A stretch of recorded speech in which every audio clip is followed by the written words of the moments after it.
అమెరికాలో పలు రాష్ట్రాల్లో వరుసగా సంభవించిన టోర్నడోలు తీవ్ర విధ్వంసం సృష్టించాయి. మిన్నసోటా, ఇలినాయిస్, మిసోరీ రాష్ట్రాల్లో ఈ టోర్నడోలు ఇళ్లను ధ్వంసం చేసి అనేక ప్రాంతాల్లో విద్యుత్ సరఫరాను నిలిపివేశాయి.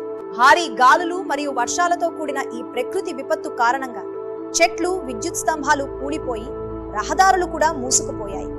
పలు ప్రాంతాల్లో ఇళ్లు తీవ్రంగా దెబ్బతిన్నాయి. మిన్నసోటా రాష్ట్రంలో కనీసం 30 ఇళ్లు నష్టపోయినట్లు అధికారులు వెల్లడించారు. ఇలినాయిస్ లో కొన్ని పాఠశాల భవనాలు కూడా దెబ్బతిన్నాయి.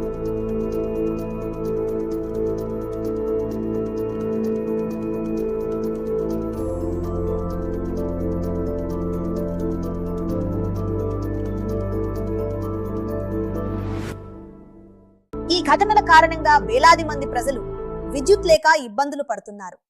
అత్యవసర సిబ్బంది సహాయక చర్యలు కొనసాగిస్తున్నారు.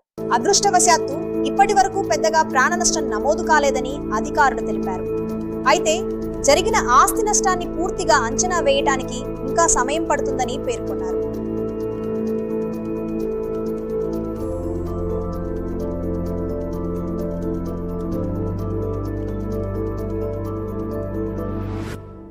ఇలాంటి మరిన్ని తాజా వార్తల కోసం IHMO లైవ్ న్యూస్ ఆంధ్రప్రదేశ్ ను సబ్స్క్రైబ్ చేయండి.